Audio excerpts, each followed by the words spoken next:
peace must be our goal and our guide. And all that we strive for as a human family, dignity and hope, progress and prosperity, depends on peace. But peace depends on us.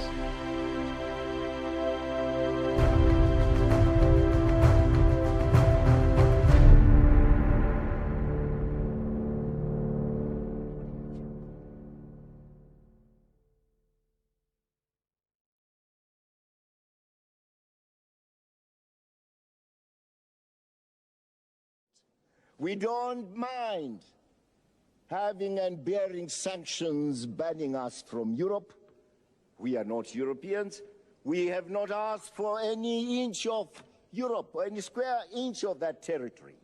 So, Blair, keep your England and let me keep my Zimbabwe. Mr. Chairman, having said that, may I say, people must always come first in any process of sustainable development. And let our Africans come first in the development of Africa, not as puppets, not as beggars, but as a sovereign people. I thank you.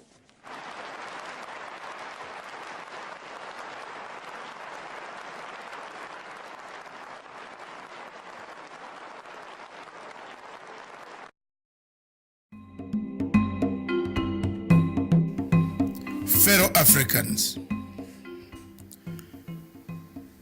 since 1957, when Ghana gained independence, there has been quite a lot of political, social, economic indicators on the African continent that show that Africa has progressed from pre-independence Africa to post-independence Africa. Ghana, your beloved country, is free forever. From now on, there is a new African in the world. That new African is ready to fight his own battle and show that after all, the black man is capable of managing his own affairs. 66 years down the road, Africa finds itself with the first country, Ghana, having gained independence. We find ourselves still locked up, controlled, manipulated, instructed, logistically supplied, equipped by foreign powers that dictate our agenda. Africa is endowed with plenty of minerals, resources, good weather. The climate is so favorable for the growth of food enough to sustain us. But we find ourselves in countries where hunger is killing people. Hunger is killing people because most of the people have taken to arms to fight wars, conflicts. Starvation has taken the place of development. In most African countries like Sudan, South Sudan, Central African Republic, Cameroon, Nigeria, in Biafra, and the north of Nigeria, there is Boko Haram. Somalia, in the Horn of East Africa, we have taken to conflict instead of development. Development was the key indicator. When Kwame Nkrumah made the first speech that seek ye African political unity, economic development will come automatically, he was right. The events happening in Libya today vindicates Nkrumah, vindicates Nyerere, Sekou Toure, and Nasser, the founding fathers of our Pan-Africanism. The events happening in Central African Republic, in Congo today, as the war of rebels ranges on between the rebel and the rebels and the government and the rebels, vindicates the founding fathers of this revolution. Our independence, therefore, was only on paper. Our independence, therefore, was only in symbols. Our independence also was in signs. Our independence also was in boundaries. That we received our flags, but we never received full independence as by the word independence. Most of the 3/4 of African countries, French-speaking countries, have their budgets being done in Paris. Is that independence? The Paris government or the French government does its budgets based on how much they will get from African countries. Is that independence? Is this the Africa that you want? Is it the Africa that we must look at? Is it the Africa that we shall leave for the future generation? If the answer to you is yes, then so be it. But if the answer is no, you agree with me that this is not the Africa we want to live for the future generation. Our generations and the future generation need to find a legacy. What is the legacy that Africa and African Union will leave for the future generation? The wars ranging in Libya, in South Sudan, in Khartoum, in Mogadishu, in DRC Congo, in Amazonia, in Cameroon, Boko Haram, Mali, in Mauritania, the uprisings in Algeria, all point to one thing, that yes, we are not yet independent. We are still controlled by external forces. Thank you.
Amazonians and fellow Africans. For more than 3 years, I have stood high. I have walked the valleys. I've walked the mountains of Africa, trying to bring about the plight, to expose the plight of the people of Amazonia. Since the killings started 3 years ago, the closure of schools, the closure of courts, the closure of hospitals, dispensaries, the destruction of infrastructure, the cutting off of telephones and internet supply to the people of Amazonia. I have stood high amongst the people of Africa to fight for the restoration of the rights of the people of Amazonia.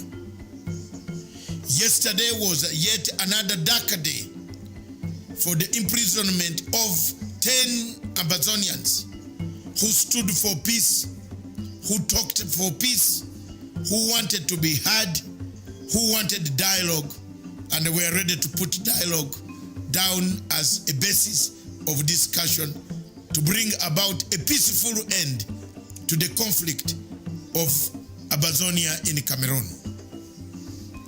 For these 3 years, I've called upon the international community, upon African Union, to bring a debate to the table of the African heads of state about the suffering of the people of Amazonia.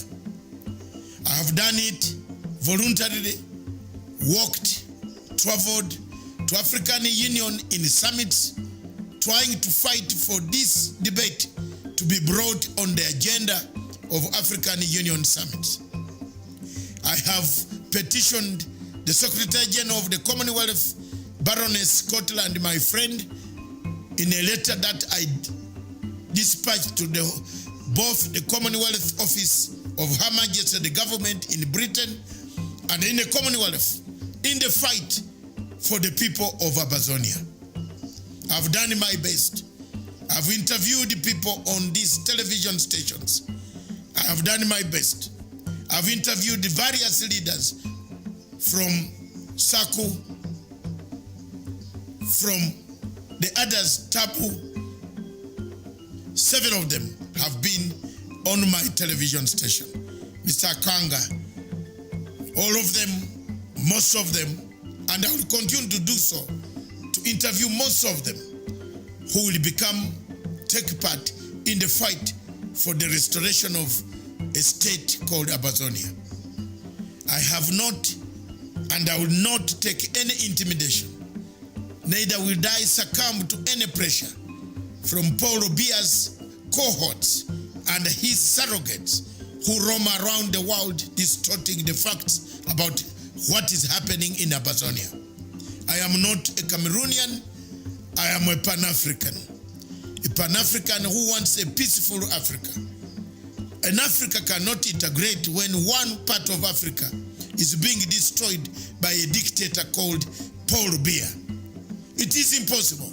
Therefore, we call upon the international community, the United States of America, the British government to intervene, to give freedom to the people, the 10 men jailed for life for having asked for dialogue, to speak with the president or the people of Cameroon to find an amicable solution for the people of Abazonia. I call upon the Commonwealth, the AU, the United Nations, ECOWAS, SADC, East African Community, IGAD, to put pressure on the people of the government of Cameroon to give dialogue a chance in an event. Also call upon Switzerland, which is taking part in making that people negotiate, to now look at this new threat as a threat that can change the dynamics on the ground. The war that has been taken to the people of Abazonia cannot stop when the basic needs of the people, the suffering of the women, the children who have never gone to school for the last 3 years is not lifted. I want to thank you very much, all of you who have listened to my discussions for the last 3 years, that I will continue doing so until there is a solution found for the people of Abazonia. Long live the people of Abazonia. Long live African unity. Thank you.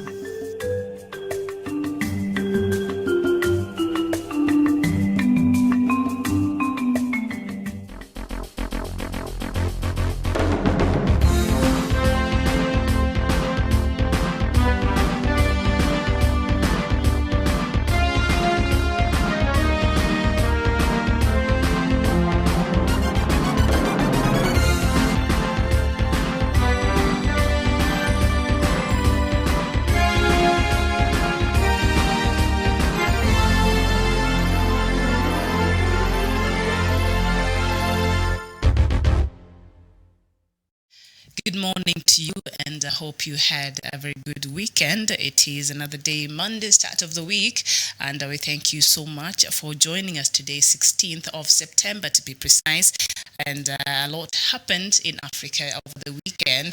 And of course, a surprise move by Mugabe's family when they announced that the real burial of Robert Mugabe should be taking place in a month's time. I don't think a lot of people expected that, but we will come into that when I'll be taking us through what happened in Africa over the weekend and the latest, of course, from the continent. Thank you so much for joining the show. Is Good Morning Africa, and my name is Miriam Ogutu. Dr. Matanga might be joining us later on the show, and if not, then not to worry. I still have so much in store for you. I have the latest from Biafra land.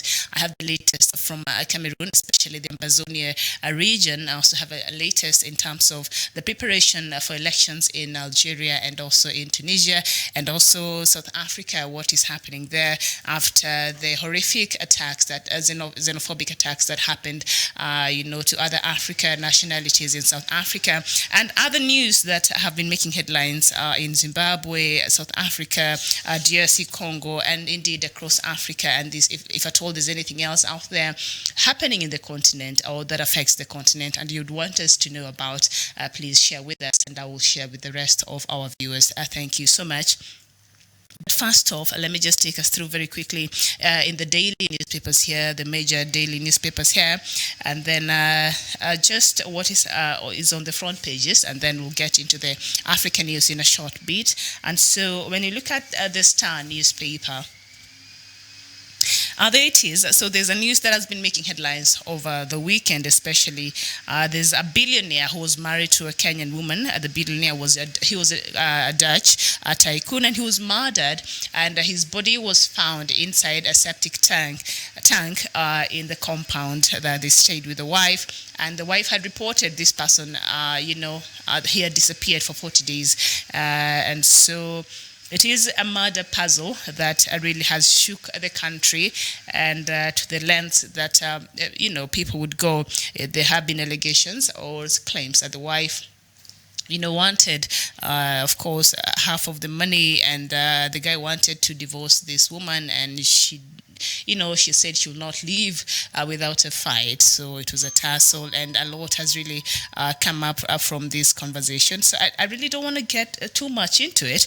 But a 52-year-old Sarah is detained right now. That is the wife now of the late Cohen at Langata Prison, awaiting trial of a Dutch tycoon murder. So that is something that is happening. And also, a 32-year-old mother of two goes back to school to finish secondary education. This is also found in the headlines of the Star newspaper. And Mombasa gangs strike again, injuring 5 in down attack. Only 2 days after cops are transferred, it continues to say, as if to mock the new police chiefs, Mombasa juvenile gangs struck again, injuring 5 in Nyali and Kisauni sub-counties at down on Sunday. Victims described how teenage boys wearing kanzus descended on areas of Kongowea and Voice of Kenya, leisure, and attacked people indiscriminately. So a lot of insecurity there from the coastal region of this country, and I hope that the security or the government or the security agencies there will really get a hold of this and make sure that this situation does not get out of hand. And we move to the Standard newspaper, and on the headlines, Raila fury at ODM officials over Kibra nominations, and he continues to say, opposition leader angry with party secretariat for what appeared to be deliberate doctoring of register to lock out some voters during a recent exercise to pick a candidate. So if you want to know more about that story, you can go to the Standard newspaper, page 6, and still on the headlines there, grade 3 assessment starts. And at least 1.3 million learners in schools across the country to be examined by their teachers starting today under the new system in a process that will not involve any written examinations. That should be very interesting. And of course, the story is on page 12. And Ruto raids a cost for allies after Uhuru tour. DP pleads with residents to back his political journey days after President held a meeting with all 6 governors and MPs who pledged to stop early campaigns. And it appears that the major political heads there at the coast were not actually present at DP Ruto's rally in the coast region. That is the Standard newspapers. I will not get into the details of it because there's a lot that is happening in Africa this morning. I'd just want us to talk about it, and just enough time to talk about what's happening across Africa. So I'll just rush through this Kenya news, and maybe at the tail end of the show we'll come back and look at it in detail. So I'm just going through the headlines on the major Kenyan dailies here. And on the Daily Nation, inside web of lies that led police to Cohen's body steal and the murder of the Dutch tycoon. And there it says forensic experts waded through phone data, CCTV footage, and concocted story to solve a puzzle of missing body of Dutch billionaire whose wife and alleged lover have been arrested. So the story there on the Daily Nation is on page 4 and 5. And family concern, it says a billionaire would call his sister every day just to tell her that he was still alive. A socialite on the run, detectives seeking a woman from a prominent Kiambu family. And also 55 missing. Number of days Dutch tycoon was reported missing. Actually not 40, sorry, as I had mentioned there earlier. It was 55. And hand injury. Mr. Cohen's wife sent message to alleged lover asking about his injured hand. Okay. So detectives from the Directorate of Criminal Investigations carrying a body bag containing the remains of Dutch businessman Tob Cohen at his home in Kitisuri, Nairobi on Friday. That story is really heart-wrenching. This man was tied and he was thrown in his compound, inside a septic tank. And he had been reported missing for 55 days. And the marriage was on the rocks. It was not very rosy. Apparently, they were even sleeping on different bedrooms. And this man wanted to leave his Kenyan wife. I think he wanted to get divorced, and this woman could not let. That is according to the claims that you're hearing. But of course, the lady is being detained now at Langata Women's Prison, and of course, the case is in the courts. And so, police and detectives are just trying to piece out the information they have and see who is culpable of what happened to this man. Very, very sad, story there. And on the Daily Nation still, it's a world record for Komoror, and Geoffrey Komoror crosses the finish line yesterday to win the Copenhagen half marathon in the world record time, 58. So that is another Kenyan, and congratulations to Geoffrey. He won the marathon there with 58 minutes and 1 second. And so that is that. As I said earlier, we will come back to details on the Kenyan newspapers this morning. But first off, as I said, it is on a Monday, so that means there's a lot that happened from Friday when we last saw each other here and over the weekend that I really need to bring you up to date in the African continent. And we start with Zimbabwe, of course. And the remains of former Zimbabwe President Robert Mugabe will be transported today to his village of Katuma, northwest of the capital Harare, to allow his family to pay him a final tribute. His family announced on Sunday. The country's former president died last week at the age of 95 in a luxurious Singapore hospital where he had been receiving treatment for years. His successor, Emmerson Mnangagwa, and some African heads of state paid tributes to his memory on Saturday at a two-thirds empty Harare Stadium at a state funeral. He is to be buried within a month at the Field of Heroes, a monument in the capital, once a mausoleum has been built in his honor. And I think that is a conversation we'll have, as Africans. So Mugabe will be buried a month from now. That is something we will talk about. Let me just finish reading through all these news making headlines in Africa this morning. And still in Zimbabwe, and a young Zimbabwean doctor who led a recent doctor strike over poor government salaries disappeared Saturday in a move his colleagues say is an overt warning to all public sector doctors in the country. The event could exacerbate an impasse between the doctors and the government over their demands for a salary increase, as doctors say their government salary is a pittance that does not allow them to cover even the most basic needs. And still in Zimbabwe, and Zimbabwe's Minister of Health has asked the security services to search for Peter Mugombei, the head of a doctors' union, who disappeared on Saturday. Union officials and human rights activists fear that he was abducted by the security forces. Mr. Mugombei was the organizer of a doctors' strike demanding better working conditions in the country, where inflation is making it impossible for his colleagues to get to work, as their salaries has shrunk by up to $100 a month. And Health Minister Obadiah Moyo said the state security agencies would leave no stone unturned in search for the acting president of the Zimbabwe Hospitals Association. We go to South Africa, and South African President Cyril Ramaphosa has sent high-ranking emissaries to several African countries to assure them that their citizens are welcome in the country. Despite the wave of xenophobic violence earlier this month, the mission led by former Minister Jeff Radebe left South Africa on Saturday and is scheduled to visit Nigeria, Niger, Ghana, Senegal, Tanzania, the Democratic Republic of Congo, and Zambia, the president announced on Sunday. I don't know. As an Africa out there and the events that you watched, the xenophobic attacks you watched coming from South Africa, this looks a lot like a public relations exercise. I don't know how President of South Africa, Cyril Ramaphosa, will be able to cleanse South Africa from this really bad image that some part of the citizens there showed to the rest of the world and to the rest of us Africans. I'm not sure how South Africa will recover from this. If you have an idea, please keep engaging with me as I even continue with the rest of what is happening in Africa this morning. And we go to Tunisia. The wife of Tunisia's late president, Beji Said Essebsi, died on Sunday as Tunisians were voting to elect his successor less than 2 months after his death. Chadlia Farhat, Essebsi's widow, died at the age of 83. Their son said without details. And in West Africa, in a bid to put an end to Islamists in West Africa, the West Africa leaders have pledged $1 billion to combat the spiraling threat of Islamic militancy in the region, the head of the regional ECOWAS bloc said on Saturday.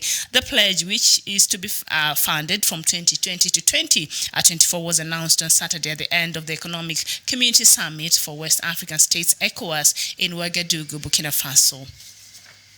And we go to Burundi, where an unspecific number of Burundian peacekeepers were killed Saturday when a military convoy was ambushed by militant group Al-Shabaab north of Somalia capital Mogadishu, security sources said on Sunday. A senior official contacted by telephone in the Burundian city of Bujumbura told the AFP news agencies that 12 Burundian soldiers had been killed and 6 injured.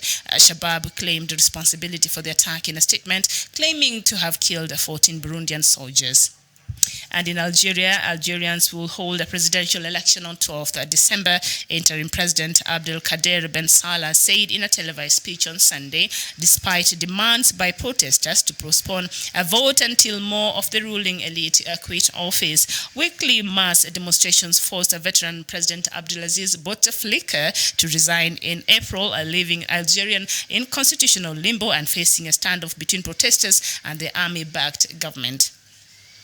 And lawyers for the former health minister in the Democratic Republic of Congo, Oli Ilunga, say the authorities have accused him of mismanaging $4.3 million from money allocated to the fight against the Ebola virus. But they have stressed that he denies wrongdoing, saying almost half the money in question was spent after he had resigned in July. A statement says there is documentation to prove that the rest of the money was spent exclusively on combating the virus. And Dr. Ilunga was arrested on Saturday. He has denied police allegations that he was trying to flee from the Democratic Republic of Congo.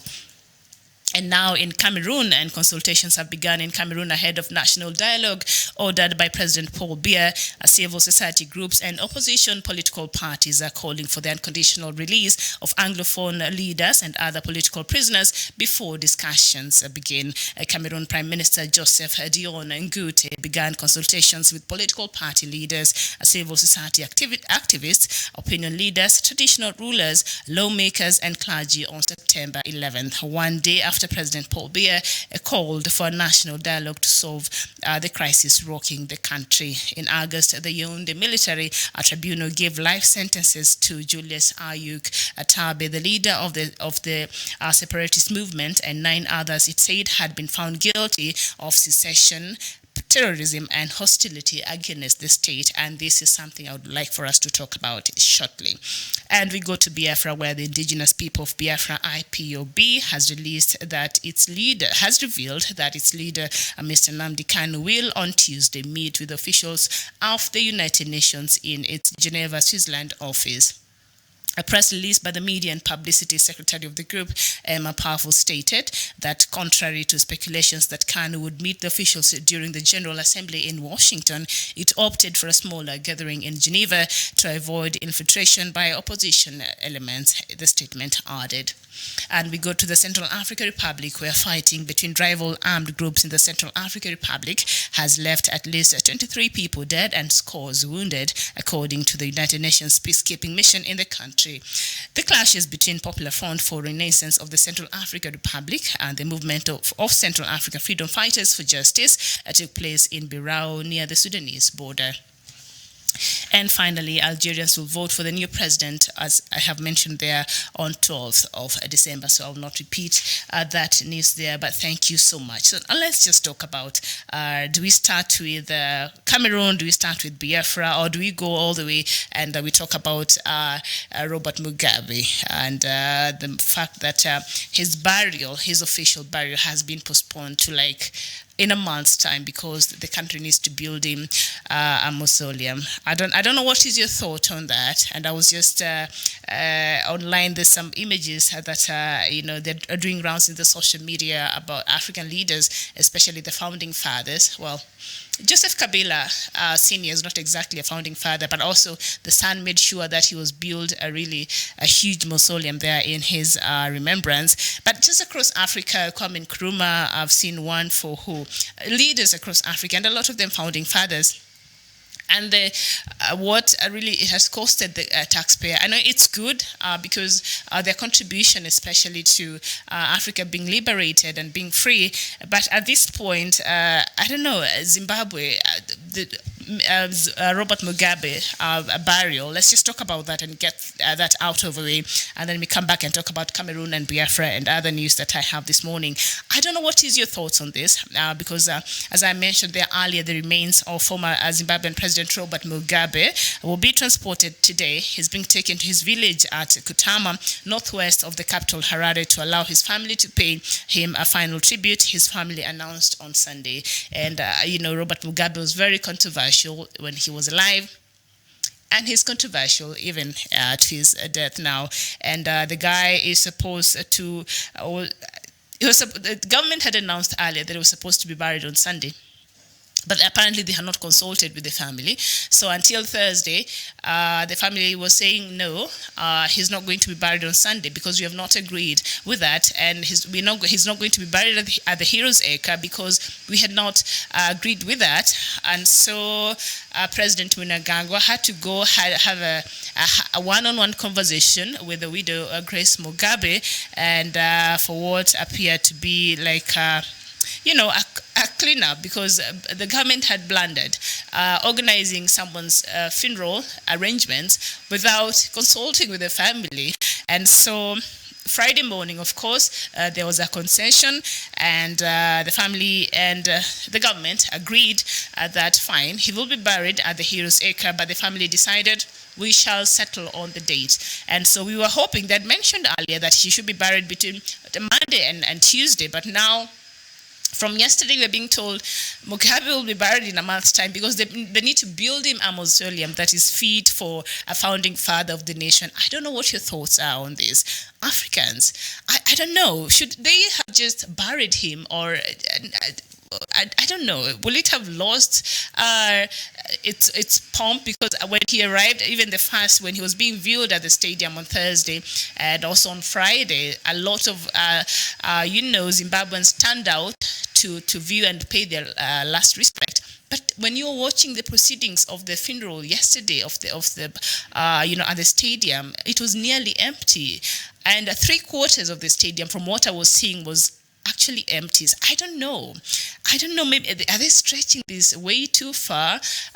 Of course, if you understand the history of Zimbabwe, he deserves that. All that comes with the founding father of the nation and his contribution towards the foundations of Zimbabwe, which critics argue later on he came and destroyed even the foundations that he laid for Zimbabwe. But that is for you guys out there to decide. Abdullahi Ali, I think it's a good idea, and he deserves even a gold statue. All right. Okay.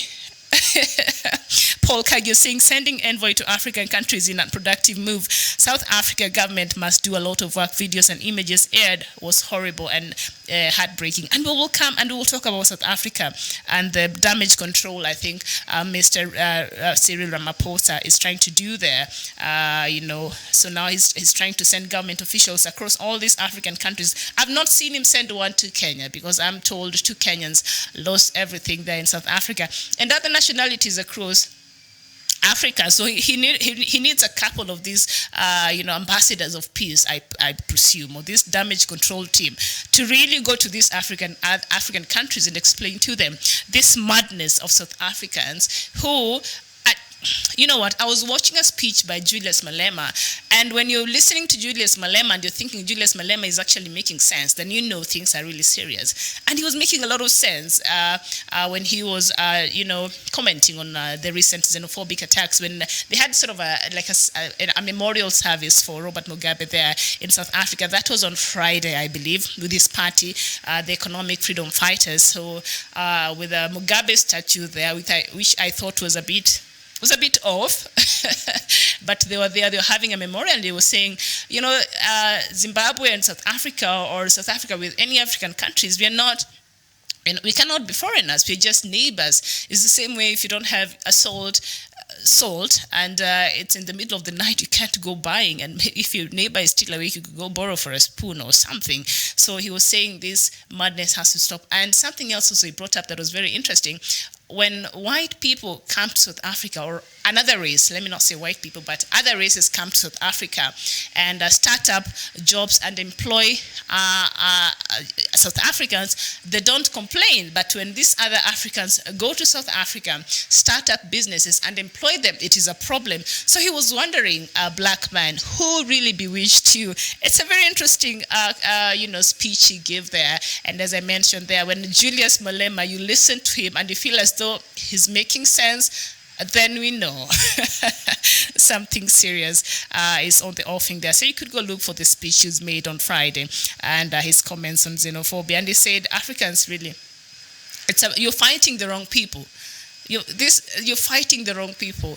And so, yes, so there it is. So Zimbabwean former president there will be buried in a month's time. Tell me what you think, your thoughts on that, because they want to build him a monument in the capital that is in Harare. Once a mausoleum has been built in his honor, and then now they will lay him to rest. And of course, the family was very clear. They said it's going to be a very private family affair. So I think that will go with the wishes of the former president. He did not want the people who participated in his coup to participate in his burial.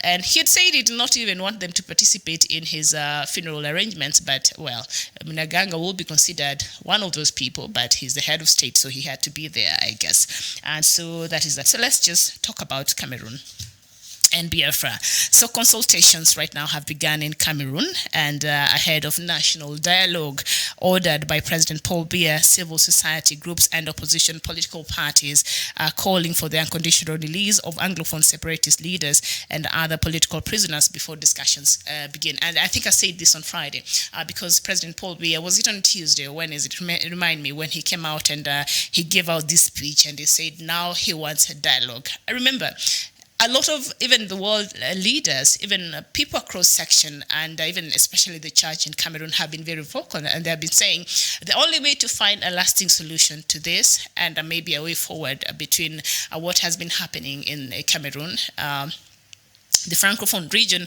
and the Anglophone region, is through dialogue. And I've also been on a very, I think that has been my position, because fine, as much as,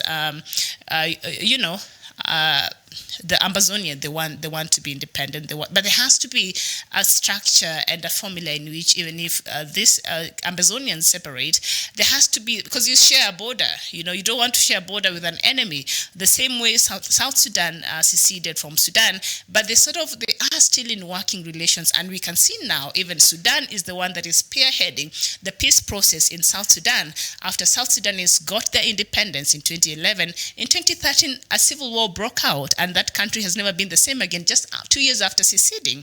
And so Sudan, where they seceded from, Khartoum there, has gone now and has taken, is spearheading and is chairing, the meeting of trying to mediate. And it's just last week that the new Prime Minister Hamdok led the delegation, and together he took, Mr.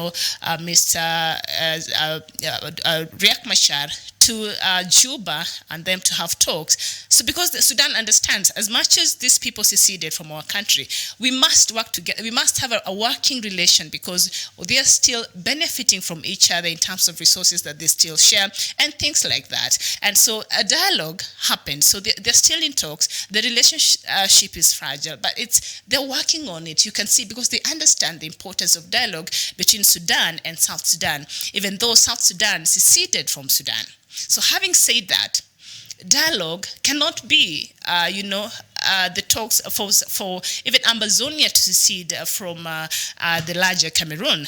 A dialogue cannot be opted out. It cannot not be an option. It has to, so that even if the Ambazonians finally get to have their country, get to have their freedom, there still has to be, because you share a border.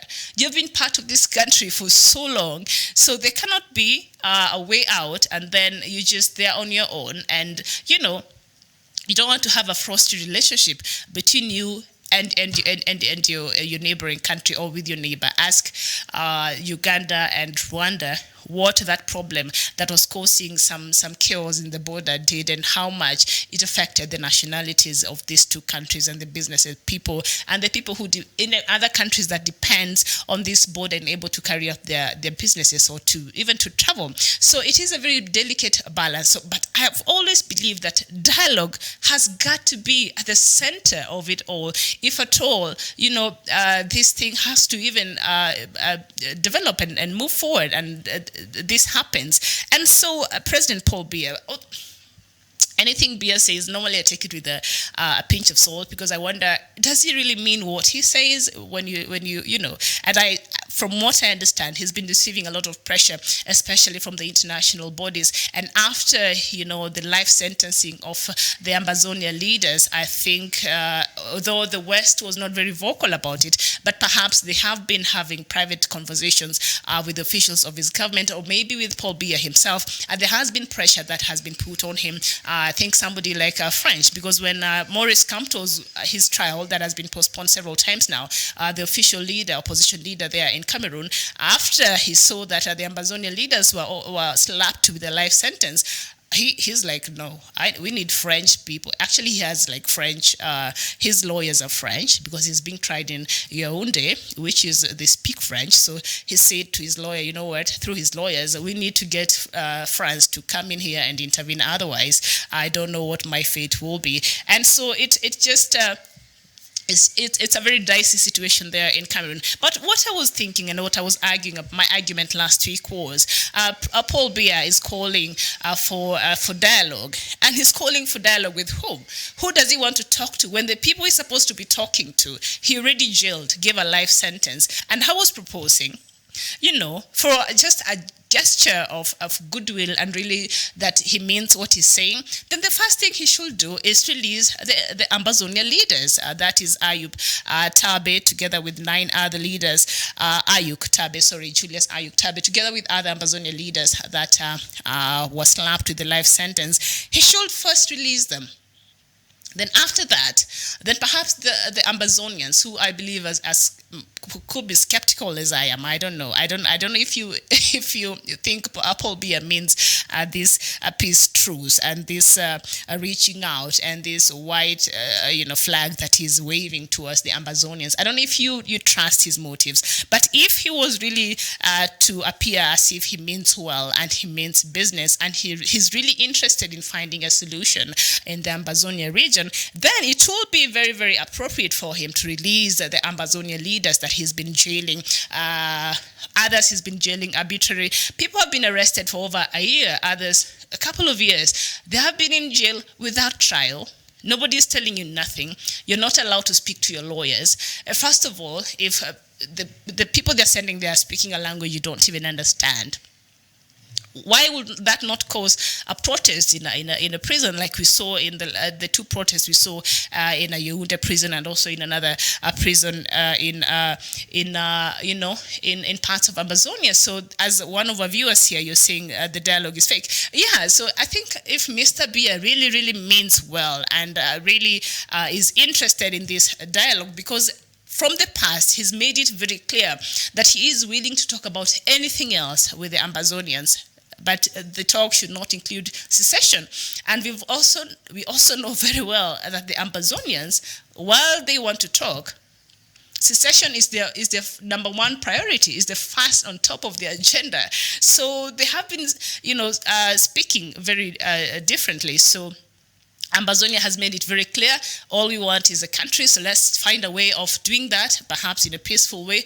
Perhaps, I don't know which they have been taking it, but you've seen also a bit of some wrangles when it comes to Amazonia leadership, which Dr. Matanga here have told you time and time again, that could be very counterproductive if you all don't come together and work towards a concerted effort in realizing your own state, then fighting within each other. That will be very counterproductive and will negate every gain that so far you've made. So that is just my argument. If Mr. Paul Biya really means well and he really wants to talk to the Amazonians, then the first thing he should do is release Mr. Julius Ayuk Tabe together with other Amazonian leaders, because these are the people that I guess the Amazonians trust to have them represent them in the dialogue between them and Paul Biya's government.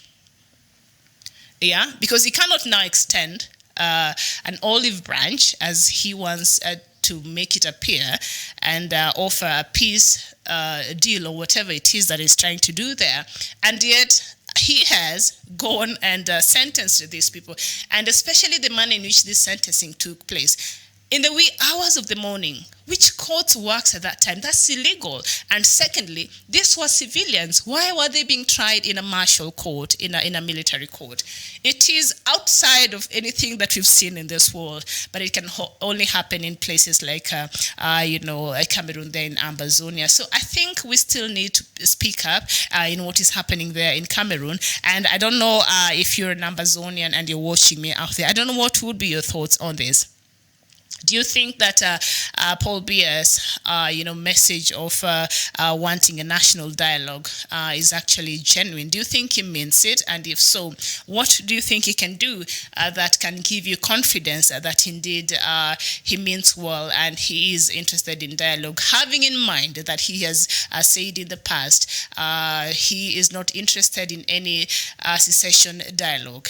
According to him, Cameroon is one and it shall not ever be divided. In fact, as a matter of fact, you all should start learning French in schools, and in courts there in Amazonia should start operating as French being the official language there. And that is what Anglophones don't want. This is a language they have no interest in learning. They were not taught. They speak English. Their schools are taught in English and their courts operate in English. But according to Mr. Paul Biya, he's saying no. Cameroon is one, no secession talks. You all should learn French, and your courts henceforth should start operating in using French as the official language there. But now he's coming out and saying, you know what, I think dialogue could be a good thing. So I don't know what could be the basis of his what advice, or what direction does he want this dialogue to take place there? You're saying Jay-Z, like you're saying, he has already prepared his dialogue. We will never accept a fake dialogue from Paul Biya. And that's what I'm saying. What are some of the foundations of this dialogue? What are some of his propositions that he wants to table? What he's not laid out anything. Whatever statements he made was very ambiguous. He should have said in the dialogue, this is what I intend to do. 1, 2, 3, lay down the agenda and see what What can the Anglophones, before they even come to the table, what are they even coming there for to talk about? And so him just saying now he wants to talk, and we know very clearly he's not keen on making sure that Ambazonia are seceded from Cameroon. What is this dialogue going to be based on? And if you believe Mr. Paul Biya and you think he means anything that he's saying, let me know. And Mazi Chika Austin, you're saying, unfortunately, the two divides are defending colonial languages. I know, right? How sad. The same way some people were saying, Robert Mugabe, even after he was ousted from power in November 2017, he said when he was asked, does he plan to run out of the country and go seek for asylum in another country? He said, no, I'm an African, 1. 2, I'm a Zimbabwean. I was born in Zimbabwe, and I'll die in Zimbabwe, and I'll be buried in Zimbabwe. Unfortunately, the guy who is the heart of true Pan-Africanism, guess where he died? In Singapore.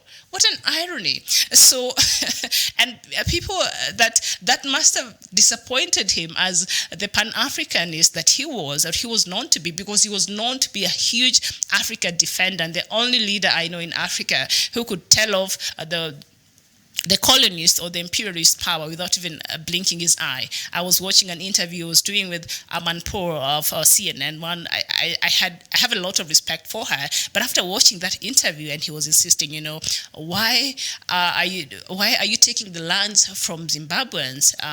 He said, what do you mean Zimbabweans? These are colonists who came here and took our lands by force. But and then Amanpour was insisting, but this is their land, and Mugabe was like, no, this is our land. We didn't give them. They came and they took it by force. So if you take a stolen property and, the authorities are there to recover it, what is wrong with that? So he was saying this land belongs to the black Zimbabweans, and if the white, the people who came and took it by force, they want it back, then there is a process. If they want to buy it, then maybe they should, but you can't just. And she was insisting that this is Zimbabwe nationalist, and Mugabe told her, nationalist by colonialism, how does that even work? Which African can go and claim a huge portion of land somewhere there in Europe? It's impossible. So really, it was very interesting. And Martin Ngong Mbako, you're saying you're watching from Switzerland, and GB Martins is saying he has nothing to offer. He only wants to get all Ambazonia together and kill them. Oh, really? You think you can still do that? Because that is what actually his government has been doing towards the Ambazonia. So let me know your thoughts this morning. Do you think Paul Biya is actually serious and he means well when he says he's ready for a national dialogue? And when he says it's a national dialogue, if you could just read through Paul Biya's mind, what do you think he envisioned this national dialogue to look like? Will he come with an open mind, ready to hear from Anglophones, ready to, get a compromise and, meet the Anglophones halfway, but the Anglophones want it all the way. They don't. They don't even want to hear anything like I don't know what. They just want their own country. That's all the Anglophones want. So I don't know what is the middle. Where can the Anglophones and Paul Biya meet? Where is the middle ground? Where is the compromise? Is Paul Biya even willing? Will he be willing to let go of the Anglophone part? If you have read the Cameroon history and you understand how that works, please let me know your thoughts. And Tap Duck there, you're saying JS Light, you're correct. I think when he said there he wants to murder Anglophone. So you're saying JS is correct. And you're saying, brother, they are going to be able to do that because, African countries have no objective rules, elite mindset laws which can oppress them. Okay. All right, Francis Fian, you're saying, I'm listening from Biafra. Okay, how can there be dialogue when the people whom he is supposed to dialogue with are still in jail? My point exactly. He made sure he took all these leaders, all these people of influence, all the people that the Ambazonians trust, slapped them with a life sentence, and now he's coming out to ask for a national dialogue. Let me just finish reading that from Thames. Thank you so much. And they're saying the army are still killing people and the Ambazonia army are still struggling to arm themselves. He did that just to paint a picture, but not ready for any dialogue. So that was So what you're telling me, this is a PR stand gone wrong, like dead on arrival. You have no hopes in the calls for dialogue by the Cameroonian President Paul Biya, and if so, is he even serious with this? So it appears that you have no confidence in this, in this calls for national dialogue by Mr. Paul Biya. And Jimmy Martins is saying the only dialogue is a referendum. But yeah, maybe in the dialogue, do you think that could be part of Paul Biya's agendas there? Because I know that is the agenda for Anglophones, for Ambazonians. You guys don't want anything else. All you want is referendum, referendum, referendum. That's it. And you want to secede. But do you think in Paul Biya's mind, or his government, or the people around him, do you think that's how they are thinking, or that's what they'll come on the table with? I highly doubt. Judging from the past, maybe the pressure that he's getting, the international pressure, because we've seen the matter in Ambazonia has been gaining grounds, and a few times you have seen that it has appeared in the United Nations Security Council. I think this year alone, perhaps twice or thrice, I've read such news here, and so it's gaining momentum. But I don't know why the world. Well, sometimes back earlier this year, the United States, after what happened, I think after that hospital was burnt and with people inside in Ambazonia region, and something else also happened, and villages were burnt. I think it made in international news headlines. And at that point, the United States, that came out and because the United States Army, have been helping and training Paul Biya's army and supporting it in whichever way, and giving it, of course, some aid and help. And it pulled out. It said it's no longer going to, train its army or support its army. And the aid that was being given to Paul Biya was cut off. So United States took a very strong stand. But France, on the other hand, just give a warning and said, you know what, Paul Biya and your government, just behave. It's just a slap on the wrist. So nothing much really when France spoke, and people were wondering why, because, France has a lot of influence when it comes to the Francophone region of Cameroon. And so it's just a double speak. So, and then after that, I think that's when the Prime Minister, the Prime Minister for Italy came out and said, France is supporting a lot of ills that are happening in Africa, and a lot of these chaos that are happening, especially on their former colonies there, and that became a war between these European countries. But that was over Libya, but also it stretched over to Ambazonia. So let me know your thoughts on this.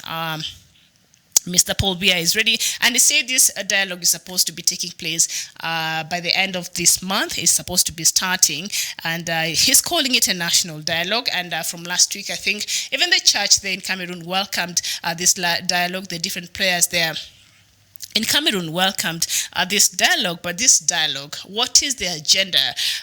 It's very ambiguous. Mr. Paul Biya, when delivering that message that was very awaited, actually I was waiting to watch it, and I was disappointed because I was hoping he would just highlight, point by point, this is what I intend to achieve, or this is what my government is open to talking about. But he did not do that. He did not give that a direction to which he wanted the dialogue to take place. And do you think he'll be willing really to help, or he's trying to try and bring just to unite all Cameroonians? We know that Ambazonians have been feeling very isolated, and there has been systematic isolation of the Anglophone region from the rest of Cameroon. Even when it comes to development, when you look at the schools, same to Biafra. When you look at the infrastructure in Ambazonia and Biafra, they are so dilapidated. You'll go there, I'm told you'd wonder, am I still in the same country, or I'm in a different country? Because there's a huge difference in terms of development in Ambazonia region as well as in Biafra region, because there has been systematic, of just exclusion when it comes to development agendas in Paul Biya's government, and also in the different governments that have been in Nigeria that have not been very open to talk about Biafra. And I see a lot of Biafra friends here this morning. Thank you so much. It's almost afternoon, actually. Afternoon here in Nairobi, Kenya. And that is the same case that is advising the Biafrans to leave. And I said last week when I was watching those Nigerians, which I believe a lot of them were Biafrans that were being chased away from South Africa, and when they were bordering that plane, that is a place they'd known for the last 30 years, 20 years, somebody all their life. They have gone there, they've built themselves. All of a sudden, somebody wakes up and decides, you know what? You need to leave my country. Like, seriously. So when I was seeing them taking that flight and alighting from that flight when they got to Nigeria, that really broke my heart. It was sad to see, because I could imagine these are people that you ran away from your own country because you were not safe. You're being persecuted. You go to another country, you start your life, you build your life there, and then all of a sudden you're sent back to the place that you ran away from because why? Somebody decided they did not want you there. So I think Biafrans found themselves in a very difficult situation, especially in the wake of xenophobic attacks. For those who had fled to South Africa and those who are still there trying to process their papers to go back to Nigeria. And I was just wondering, you ran away from home because you were not safe. You went to South Africa, and now you're back home. You're going home where? Because a lot of these people don't even consider the larger Nigeria their home. They want to also have their own country, and that is Biafra land. And of course, if you can recall, way years back in 1957, when the Biafran war broke, actually Biafra war led to the starting of the Medicine Sans Frontières. The Doctors Without Borders, because a French doctor was visiting Nigeria at that time, and then he saw the manner in which the Biafran kids were suffering.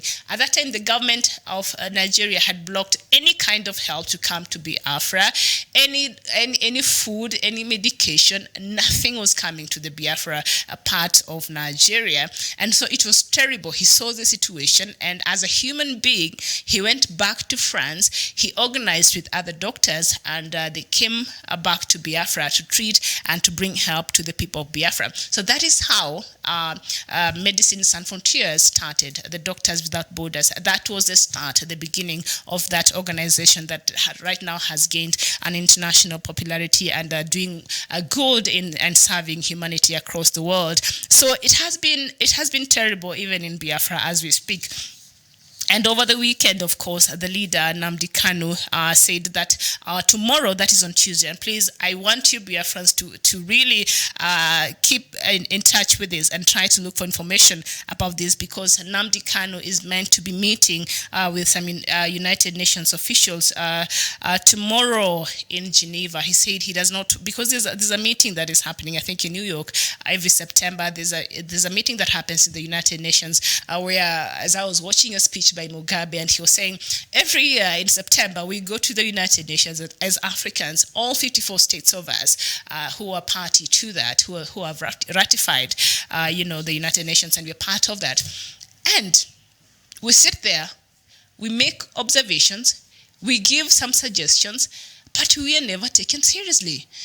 And the United Nations, of course, we know at the permanent seat there are only 5 countries, and he was saying, all of us, all this population in Africa, or even in Asia or somewhere, how is it in Africa we cannot have one permanent member? So he was always campaigning for, of course, the permanent seats, of course, for them to reconsider. Of course, they never, because it came from Robert Mugabe. Really, they were never going to consider that. So he was challenging even how United Nations is constituted. It's not meant for the African person. And he was saying his argument, which really got me thinking, if you come there as equal partners, but you're not treated as equals, so what is this? It is time we demand, he was saying, as leaders in Africa, so when we go in such places like United Nations, we are treated as equal, because we are equal partners. We are contributing the same way other countries are contributing towards the United Nations, even its kitty and its operations there.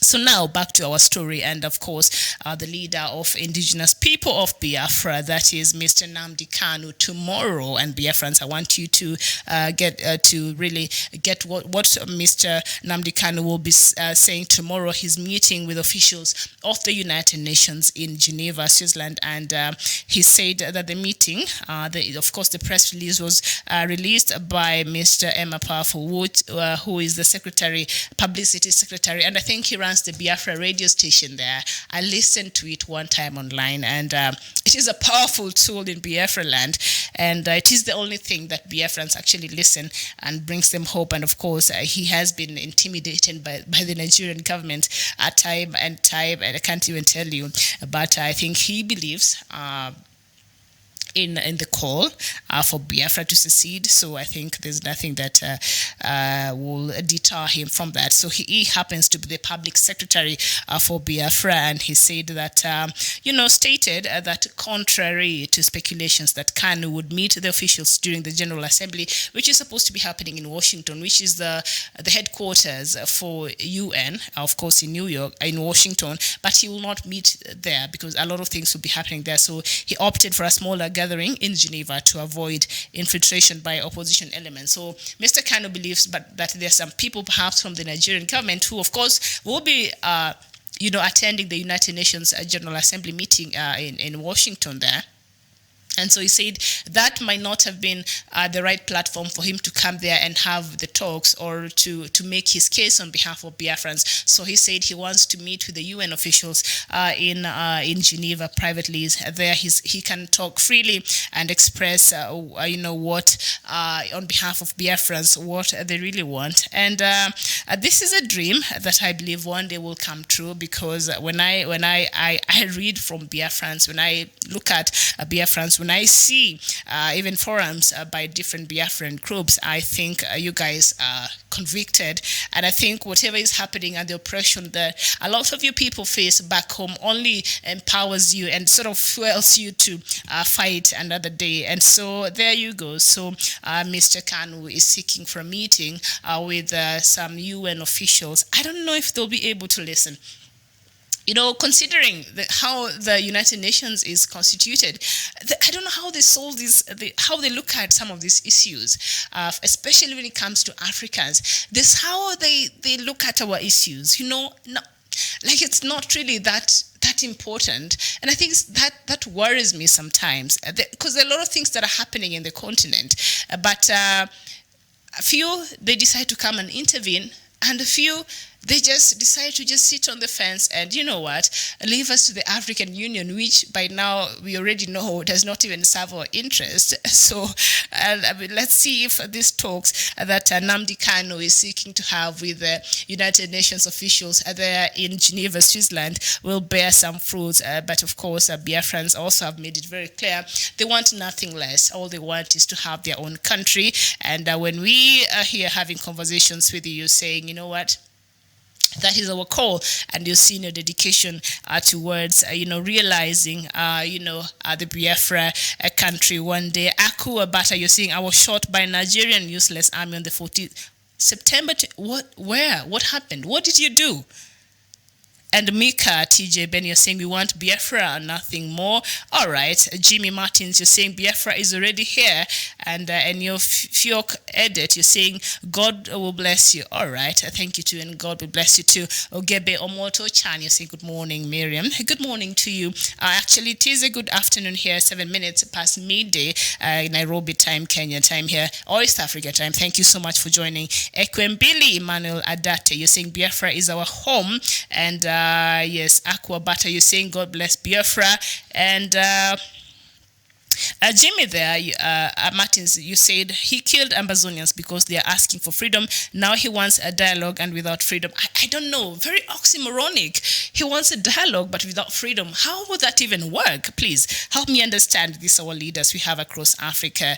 And yes, keep writing. And please, when you write, it's always a pleasure to know where you're watching us from, because I know Biafrans, Amazonians, and other Africans across the globe, others there, you've gone there for your forced into exile to run away from persecutions in your own country, and others, of course, perhaps you're there studying or just looking for greener pastures. It's all right. Just let me know where you're watching us from.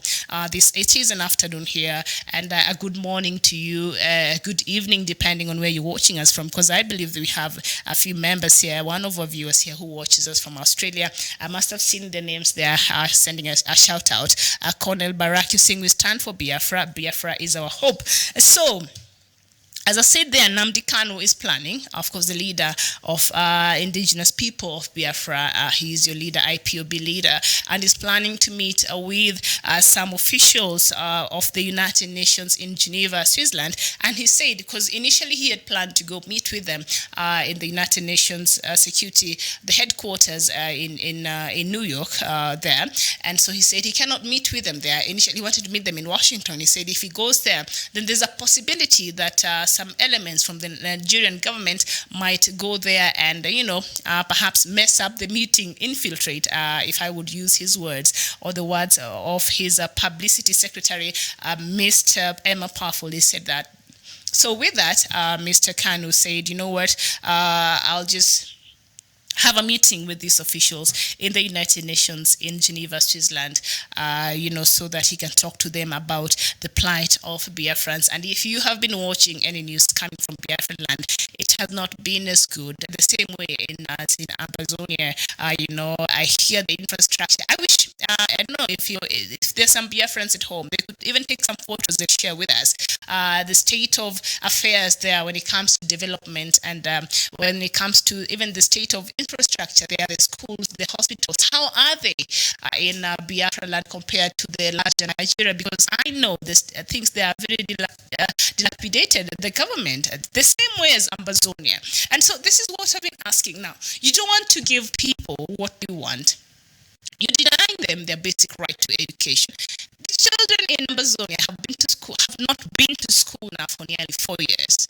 Every time I see that, I have to stop myself because I'm looking that in the next 15, 20 years, these are people who are supposed to be professionals, skilled, but they were denied an opportunity to go to school. While the kids in the other side of the country, they're going on with their lives as if nothing is happening. And then we will expect these people to compete in the same level. The unfairness in that, it's so unfair. Children in Amazonia are not going to school for nearly 4 years now. Very unfortunate. And now the same thing in Biafra land, because how are you going to go to school when perhaps the infrastructure there is not even proper? You don't even have enough staff there to make sure that the children are able to get quality education. So it is things like this. When people sit and the injustice becomes too much, you don't expect them to cling to you. Somebody would want to get some fresh air, get to a place where they feel, you know what, actually somebody is listening to me this other side. And I think that is the position that Amazonians and Biafrans find themselves in because of the systematic, exclusion by their own governments. And this is what has addressed this to happen. If you don't feel like you're part of, if you feel like you're the stepchild, you're treated like a second-class citizen in your own country, anybody in the world, nobody will be comfortable with that. And so I hope that the talks with the leader, Nnamdi Kanu, he's planning to meet with some UN officials. I don't know what your thoughts. Do you think they will bear any fruit this time round? And do you, I don't know, is he doing enough to address the issues of Biafra people? Do you think your leader, Mr. Nnamdi Kanu, is doing enough? Of course, there are other leaders from Biafra land, but I think he's the most renowned. But do you think he's doing enough to address the plight of Biafra land? Do you think he's been doing enough so far leading this movement and leading this message of secession and Biafrans wanting to have their own country? But of course, you can tell because he's been by the asylum he got even in Israel, and he went to the UK. So you can tell perhaps these countries are in support. Of course, they're not very outright because of maybe the relationship they have with Nigeria as the country. But the fact that they even allowed him to have asylum in their own countries, they took him in. That says they are supporting the Biafrans in terms of wanting to have their own country. And after being explained to and seeing what is happening to the Biafrans in Nigeria, they are in support of that. Otherwise, they could not give him asylum. But in your own words, as a Biafran out there, Nnamdi Kanu, is he representing your interest in the best way you think that he should be? Let me also know your thoughts on that. And if he's not, what else do you think he can do to make sure that the world gets to know more about what is happening in Biafra? And he brings to attention what the systematic deprivation that Biafrans are facing in Nigeria, and the exclusion by the Nigerian government, even in terms of allocating of resources. The poor infrastructures, the lack of schools in Biafra, the bad roads over there. I hear you travel for days in a place where it could take you just a few hours because of the bad infrastructure there at the terrains of Biafra. So is your leader doing enough? And if not, what else do you think he can do in order to hasten this process and in order to have this a country that you guys are really been wanting and longing for? Let me know your thoughts on that. And Uta Kweso, you're saying, how can anyone opt for a gathering of a smaller UN official in Geneva and instead of in New York with excuses of some Nigerian officials messing up things in New York? This is a rather lazy way of thinking. Okay. So let me just try to understand, Shmuel Utam, your thinking process here. And I think this is a very interesting point you just raised here. Because in New York, that is where the whole UN Assembly gathers. And this is the annual. So everybody that is body to UN is there. That is, all the member states gather in September, gather in the UN headquarters in New York. And Kanu decides he does not want to have an opportunity to address the Biafran agenda in the United Nations Security Council, where everybody and the people he wants to listen to hear this information are there. All of them are there.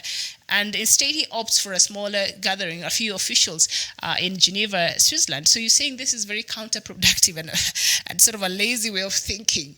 Biafrans, you know what? I hadn't looked at it from that. But now that you're saying it, perhaps at New York, it would have been more effective with all these people seated there and lobbying. Yeah, I don't know, but I'm not Biafran. I'm just here, bringing you the news and bringing you the latest. But of course, I understand, and sometimes I put myself.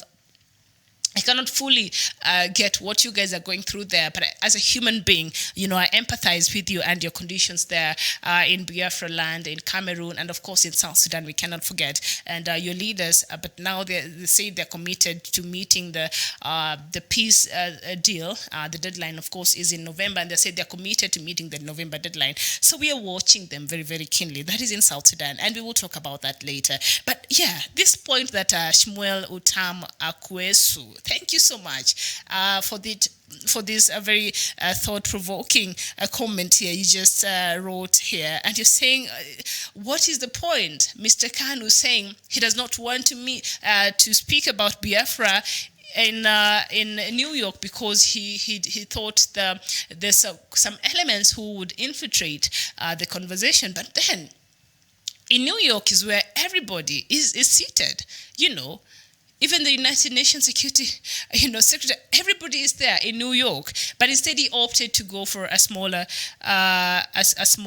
He said he will attend, but he said when it comes to the talks about Biafra, then he opted for a smaller gathering in Geneva to avoid infiltration.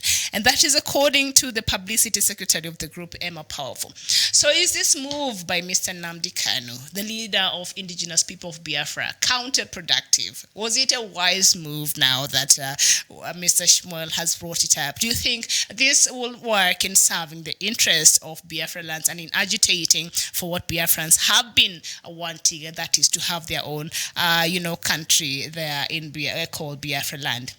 Mazi Chika Austin is saying, he is meeting UN officials on Human Rights Watch. Biafra land owns lots of waterways, but Nigerian government shuts down our ports despite we are the highest importers. All right, and I think that's why the Nigerian government, not just who we have right now, Buhari, but even the ones who preceded him, I think they're benefiting so much from the Biafran side, and that's why they've been very reluctant in even listening to the agitation by Biafra wanting to have their own country. But as I was saying, even in the case of Amazonia, there could be a working relation between if at all that should happen. There could be a working relation the same way we are having now in Sudan and South Sudan. South Sudan seceded from Sudan.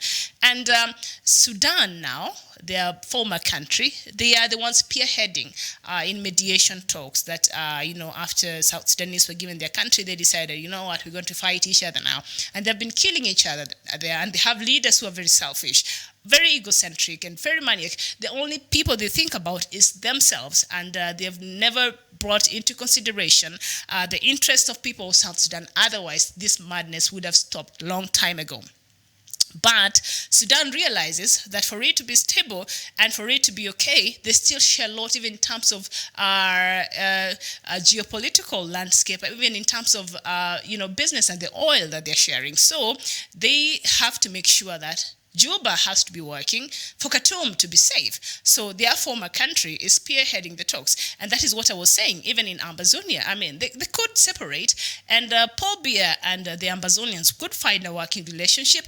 And now here in Biafra and Nigeria, I think it's still possible if there's a goodwill. Kabuogo, Nathan, you're saying we must restore Biafra by any possible means, peace or whatever, we don't care. All right, there you go. Or Dimge Emeka, you're saying watching from Italy, all hail Biafra. I thank you guys so much. Tap Dak, you're saying, Sister Miriam, the situation in Cameroon, is the same situation again as South Sudanese people, yes, which has been separated from Northern Sudan. Now not going good.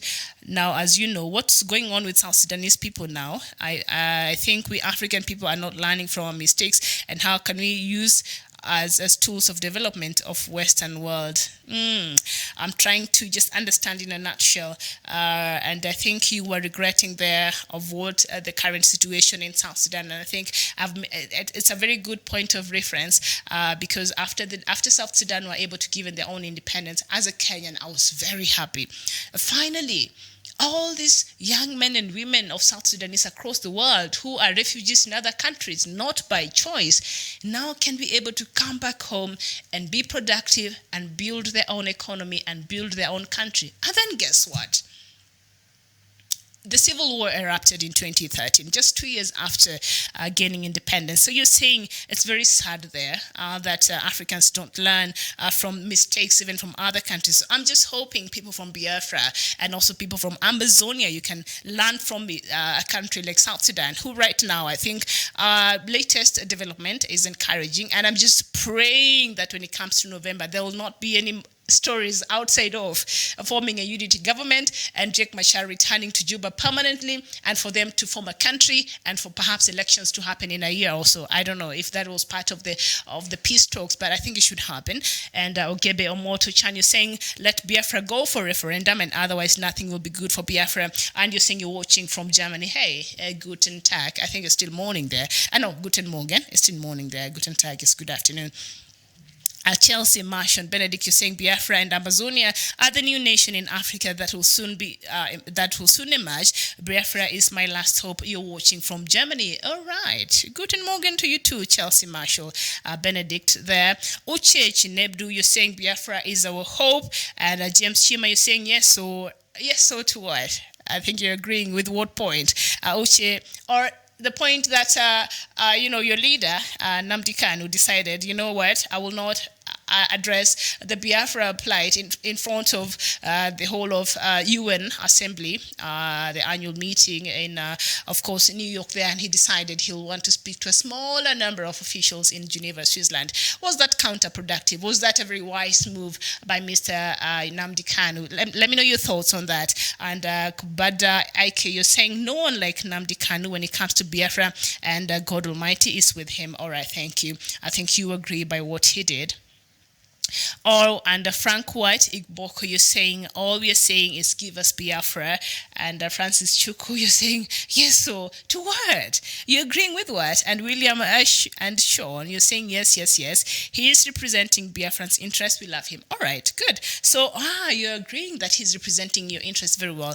Very nice. All right, so you're agreeing that he's a good leader that you're having there. But his move, because he said he was not going to address the Biafran plight in the larger United Nations General Assembly in New York. Instead, he opted to go meet with a few officials of the United Nations in Geneva, Switzerland. Was that a very smart move? That's what I'm saying. Would it not have been very effective if he had spoken at United Nations, perhaps given some time at the United Nations General Assembly, which I don't know if they would have agreed, because Nigeria is there, and Nigeria being a member state, but I'm sure.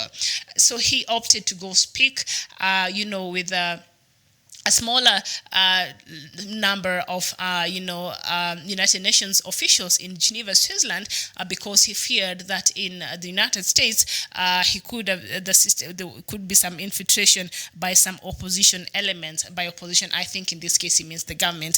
So I don't know, was that a very good move, or would if he had made a talk in the New York, in the UN General Assembly, of course, headquarters in New York, would it have been more effective as compared to him having a talk with a smaller group? Or maybe, I don't know how many people he was going to meet. He's meeting them tomorrow, by the way, in Switzerland there, in Geneva, Switzerland. There's some United Nations officials there. So do you think it will bear the same fruits? Perhaps it would have if he would have, met them in the New York, where everybody's there. Every member state is represented there. Would it have made more impact there, or was it a very smart move there from Nnamdi Kanu? Perhaps there are other factors that we might not know of that might have advised this move, but we don't know yet. But tomorrow he's meeting, so I'll be very keen in knowing the outcome of this meeting. And as usual, I'll be here on Wednesday, very bright and early, to bring you the latest and what became of that meeting. And Agu Kings Emmanuel, you're saying yes, he's absolutely nice. Biafra will surely come. Oh, that's very good. I love the confidence you guys have in Nnamdi Kanu. He has been fighting for your rights very, effortlessly. Faced a lot of persecution from the Nigerian government, flee to Israel, and I think also he goes to, I don't know where is his permanent residence now. The last time I checked, he was in UK. Where is he? Where is Nnamdi Kanu? Where does he stay now? Or it's supposed to be, not out there in public for the sake of your security. I don't know. But I think you have a lot of confidence in him, so that is a good thing. And Uche, you're saying you're watching from Nairobi, Kenya. Oh, okay. Thank you. And Chima John, you're saying Kanu is our prime leader, no one else. Oh, good. And Martin Uchezub, you're saying you will see Biafra in your lifetime. God bless Africa. Good. So I love the fighting spirit of Biafrans this morning. I think it's very encouraging. And I think that one day, should everything go according to your prayers, then that country will be blessed to have citizens who really love it and who will do anything to make sure that it becomes prosperous and catches up with the rest of the world. As I have mentioned there, Biafra land is one of the most, neglected places in Nigeria. There has been a systematic lockout, like nothing, to make sure nothing is moving. And this is one of the most fertile and most commercially viable places in Nigeria, and that could be the reason why the preceding governments, even the one you have right now of Buhari, they're quite reluctant to even consider giving you your independence, because they know that they are benefiting a lot from that region, although it has been neglected and treated very badly. But at the same time, I'm just thinking, should Biafrans have their own state? There can be working relations, because this is a country that you share a border with, and this is a former country, like I've given the example of Sudan and South Sudan. They're having a great relation right now. They're working on it and just finding modalities coexisting in peace. And Sudan is mediating the peace process now in South Sudan. So it is doable. If you can look at that as an example, it is actually achievable. Even after you secede, you can still find modalities and working in structures, because this is, you're not enemies. You used to be one country, unless the other side now decides, you know what, you guys are gone and we want nothing to do with you and you are our sworn enemies. But they can find a diplomatic way of working out, especially when it comes to sharing of resources and things like that, which I'm not sure if Biafrans will welcome that, especially after those many years of being deprived of even their the basic human rights there of good healthcare, good education, of water, sanitation. Those are things that you've been denied by the larger Nigerian government. So I'm not sure if sharing of resources will be on your top agenda should you get your own country, but you can tell me, and I hope you guys are not vengeful people, because that would not be very nice. Vicky Mano, that comment, I can't find it there. I wanted to read it. But Jimmy Martins, you're saying, my great leader, Manzi Nnamdi Kanu, is a man of the people. All right. I read that book in my high school. That was many years ago, over 15 years ago in high school, as a set book here in Kenya, A Man of the People. So I read that book by one of great Nigerian writers. Is it Chinua Achebe, I think? If I'm wrong, please correct me. Charles Chako Ehidom, you're saying he's doing well. And Frank White Iboko, you're saying Biafra is the last hope of a common Igbo man. Okay, Kajefo Nefo, you're saying he's doing the best he could. All right. I'm telling you. Mika TJ Benny, you're saying yes, he's doing very well. Emeka Mba, you're saying sure, Nnamdi Kanu is fully representing the interest of Biafrans. And Chuku Diabu, Vincent, you're saying Kanu is our leader. And Chidi Umenze, you're saying Nnamdi is breaking every barrier to reach out to the world. I think he's doing wonderfully well. The government here is a pure terrorist organization. I'm telling you guys, the confidence you have in your leader. I wish all Africans could have this level of confidence in our leaders. Unfortunately, we've been left down so many times that you hear, and I think you just respect, because now perhaps it's the presidency and you have no choice, you have to respect the office. But if you had your way of just getting somebody else there. So I'm very encouraged in the manner in which you have a confidence in Kanu as he champions your rights, and as he champions for the secession of Biafra as a country. I'm really encouraged this afternoon, and for the love and support, and you have, and in the confidence which, as I've said, lacks in us Africans, in the leadership and the leaders we have across the continent. It's very difficult because some people, they'll campaign, they'll come, we'll give them that position. They end up, even molesting us more than the colonialist or the imperialist powers used to do to us. And so it has been proved time and time again, they don't even serve our interest. So it's been very difficult for us to have this level of confidence. But I see how you guys are, the confidence and the love you have for your leader. I think it's very, very encouraging. And I wish we could have such leaders in Africa, where we would wake up in the morning and you're like, thank God, so-and-so is my president. Thank God, so-and-so is my member of parliament. Thank God, so-and-so is my governor, because I know my interests are being represented. But you know what?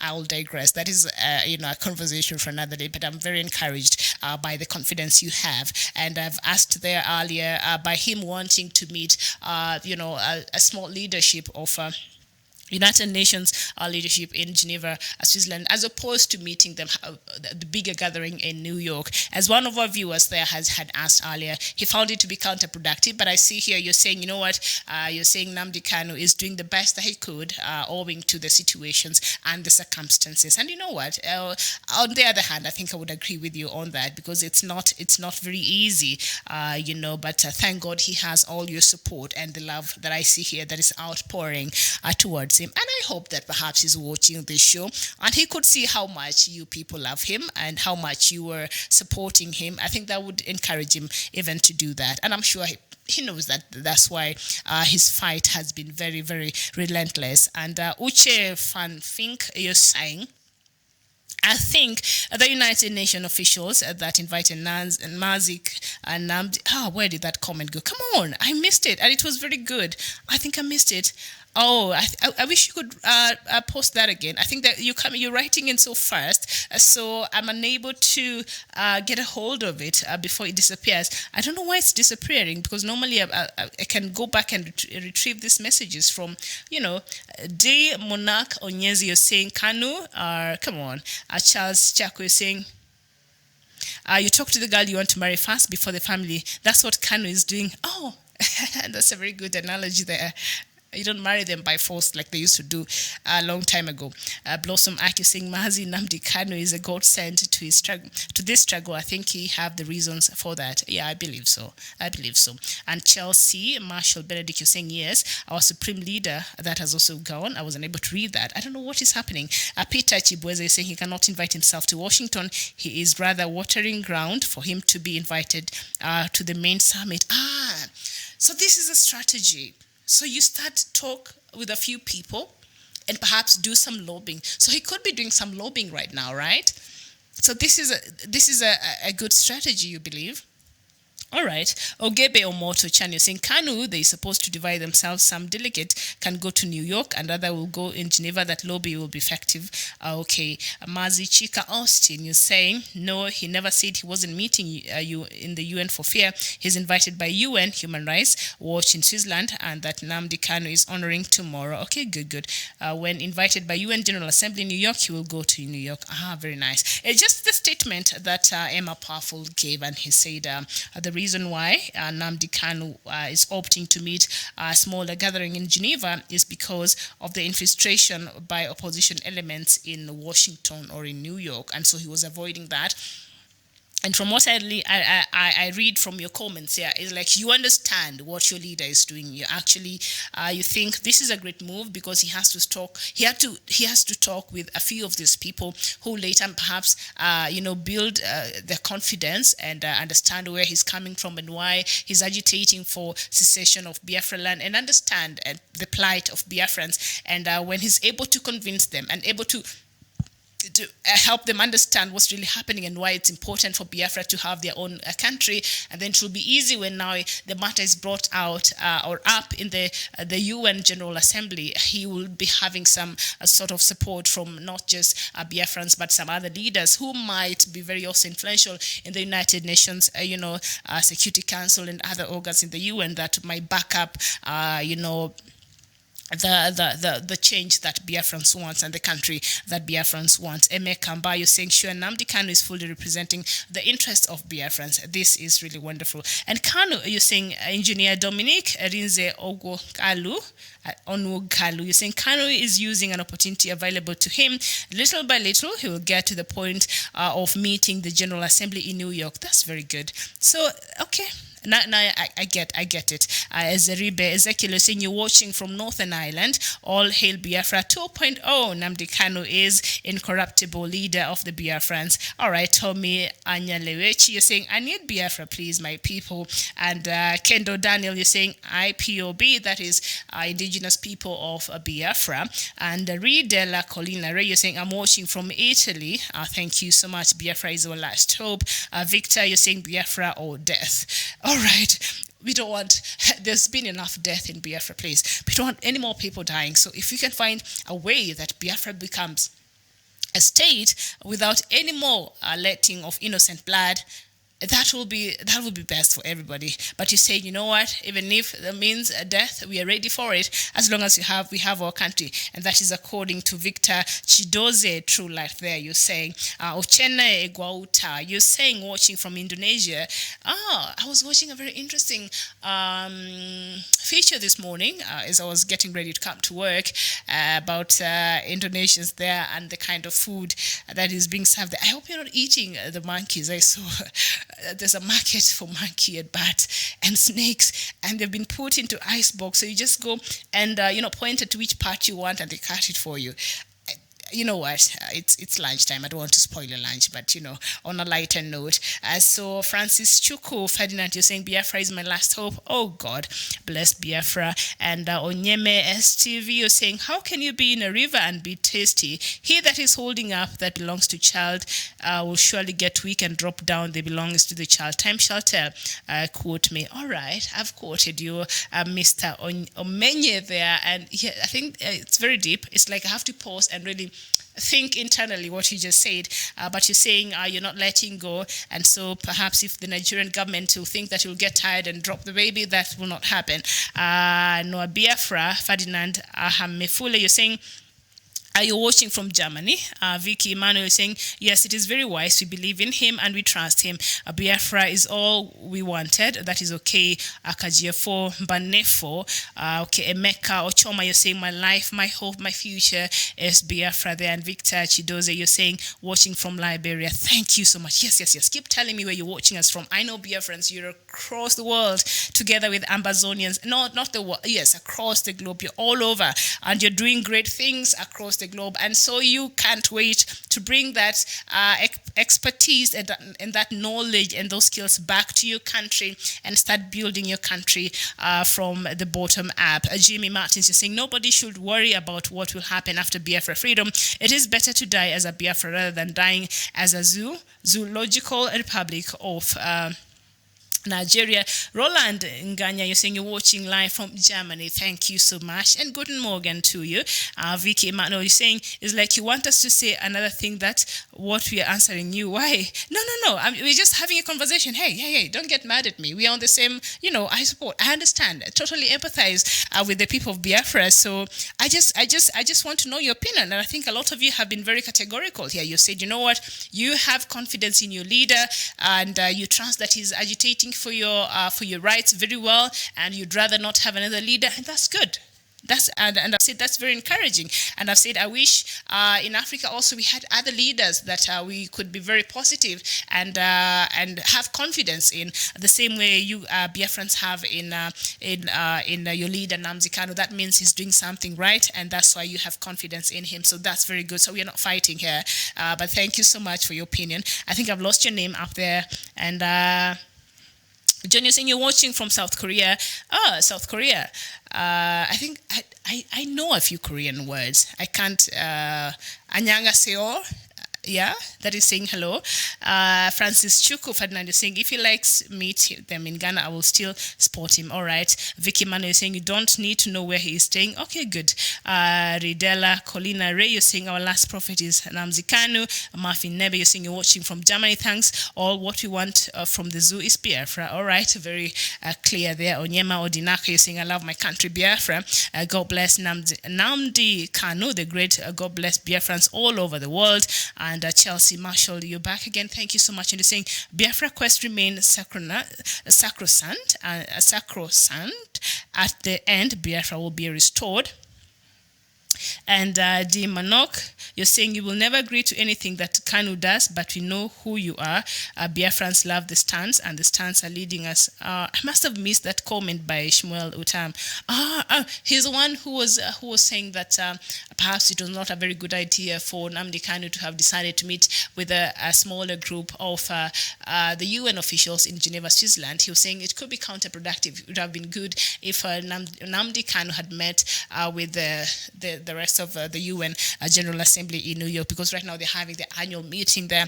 But also, you can't just appear at the UN and make a speech or agitate for something there. I think there's a systematic way, and perhaps as other Biafrans here are explaining, he's just trying to find his way there. So if he can just lobby around a few people one at a time, and then finally, he can be given the platform. Because remember, Nigerian being a member state there at the UN makes a bit. The United Nations must also consider that and have that in mind. So, but as he's making strides now, I think he's very strategic and very methodical in the manner in which he's going about all this. And so I can see Biafrans are supporting that. And I think at this point it's just patience. I think you guys have been patient. I think you can just a little bit more patience. And I'm sure as here you're expressing your confidence in your leader, and I'm sure he knows what he's doing, as you have said here, and he understands that you just can't, Rome was just not built in a day, one step at a time. And then finally, he'll get the bigger platform in the United Nations headquarters, then UN, and he'll be able to, say very clearly and categorically to the world what Biafrans need. But so far, you have confidence in him, and that's a good thing. Chijioke, that Alafu. Oh, thank you so much. Our very lost friend. And your comment there just disappeared. Right again. Ridella, you're saying Buhari. Okay, Vicky Manuel, that man is as not Buhari, he's a foreigner from Sudan. Okay, his name is Jubril. Okay, Ugo Success, you're saying Biafra is all we want. God bless Biafra, God bless Biafrans. And Chibozo Henry, you're saying God bless Biafra, God bless Nnamdi Kanu, all hail land of the rising sun. Ogebe, you're saying South Sudan problem is power struggling by big tribes. Situations in South Sudan need somebody like Raila Odinga, and requesting Baba to involve himself to fix the problem in South Sudan. But I'm sure it's been involved in one way or the other.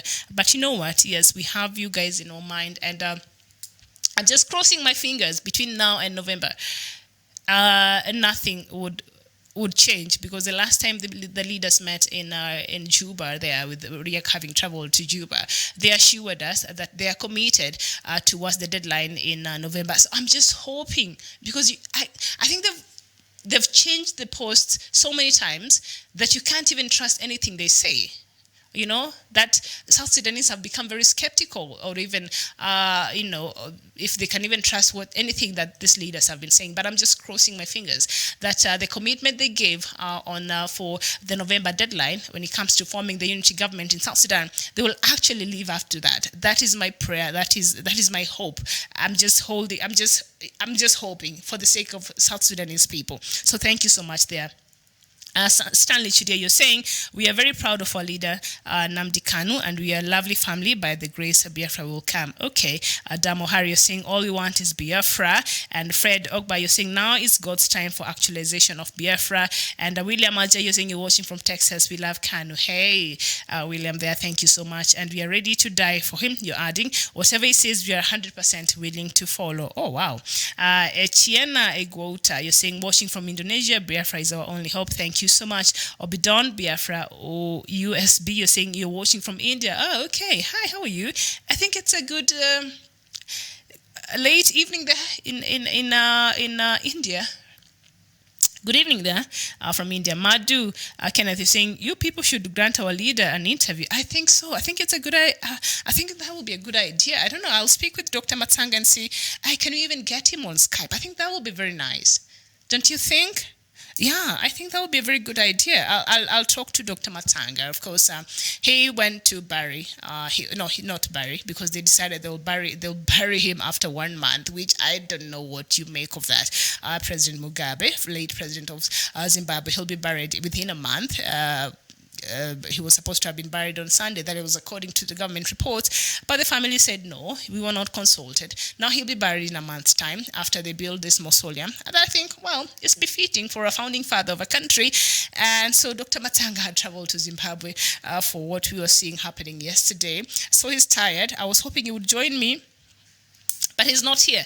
But just pass your message here until it will get to him. I think having and even talking to Nnamdi Kanu on Skype or on the phone, I think that will be very appropriate. And I'll talk to him about it and see what we can do about it. He always have ways of, so I think he can make it happen. Fred Ogba, you're saying you're watching from Equatorial Guinea. And as Joe Kingstech, you're saying, all hail Biafra. And Sambora there, you're saying no more going back to Nigeria. Emeka Obana, you're saying our leader. Oh my goodness. The comments are coming in very, very fast and furious. So I'm unable to get them back. I don't know why. Normally I'm able to read through even from the start, but I don't know why my tablet is acting up this afternoon. Vicky Emmanuel, you're saying we have confidence in him because he's doing the right things for his people. That's very good. Jerry Ken, you're saying he is our man. Stephen Odo, you're saying I'm watching from Niger Republic. All Africans and the world should support Biafra freedom. And Stephen Odo, you're saying you're watching from Niger there. Biafra referendum, you're saying God bless Biafra. Clinton Cliff, you're saying we trust our leader Nnamdi Kanu. He's a great and truthful leader.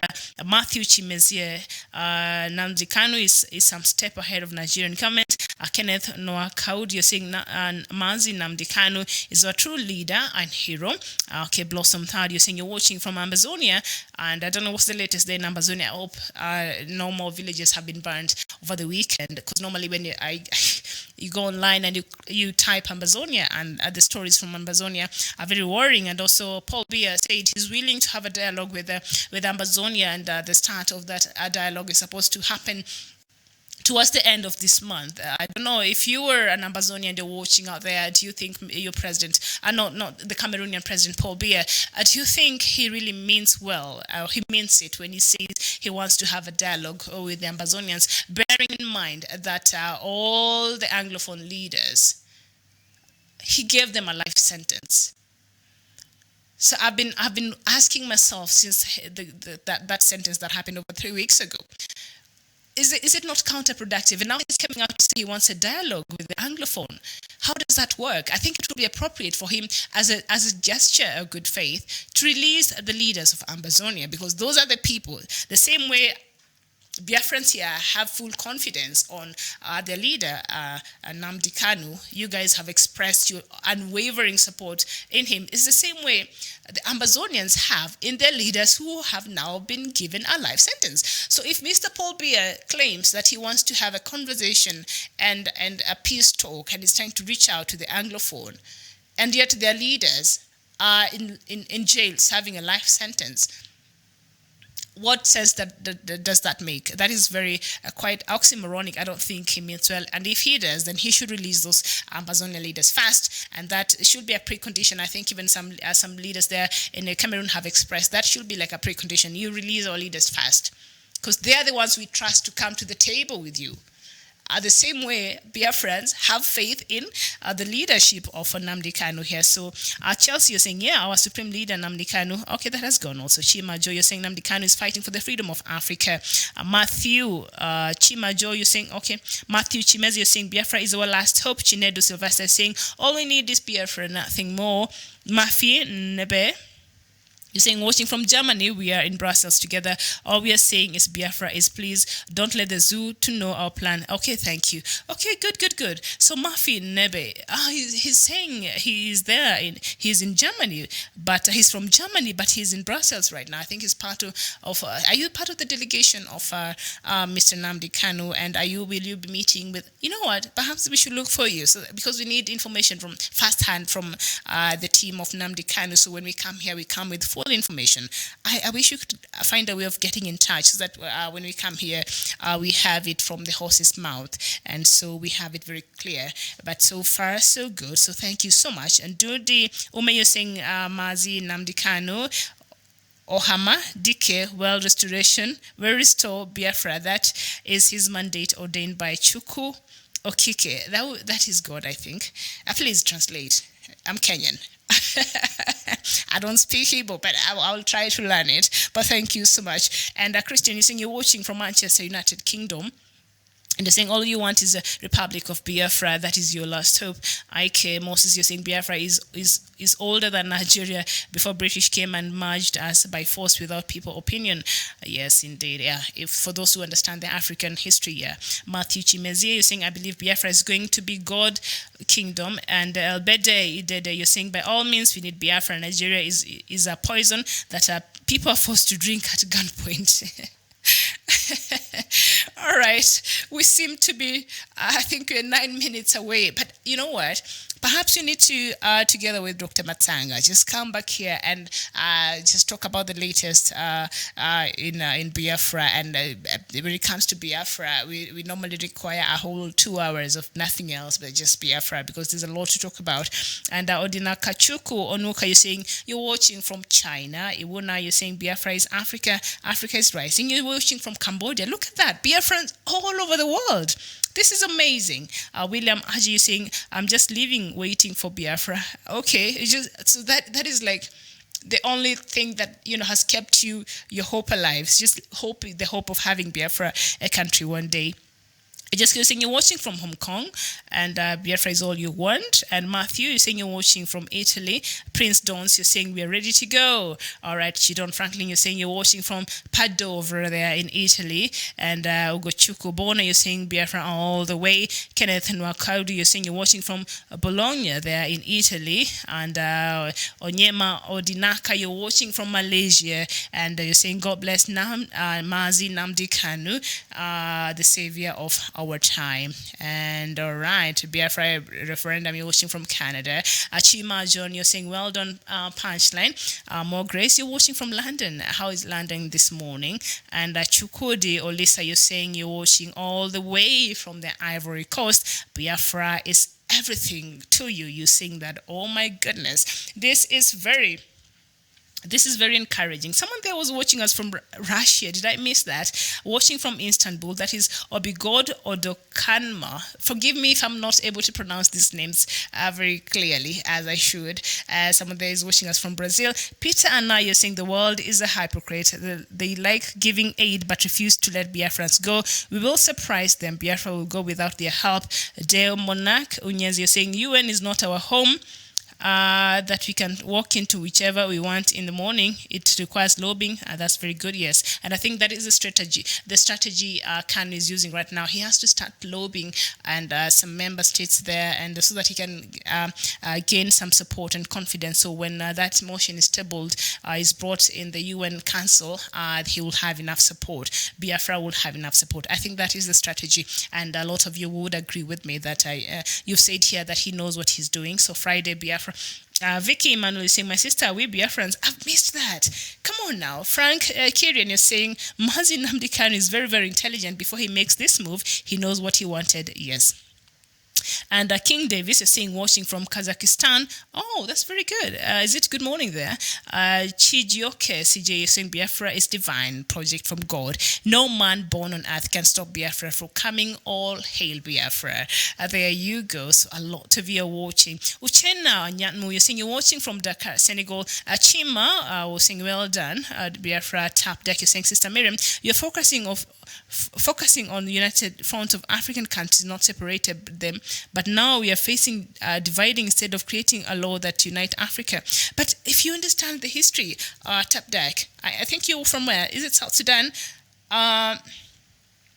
It becomes very of African countries to be of theirs. But you see, when you see the history of, say, Biafra and read the history of Ambazonia or even South Sudan, the reasons why even South Sudan wanted to separate and now is a country are quite legitimate. So if you look at the history of Biafrans since the start of Biafra land, since the start of Biafra war, even before that, and you look at the history of Ambazonia, then you will understand where these people are basing their arguments from, and the need they find to want to secede from this country.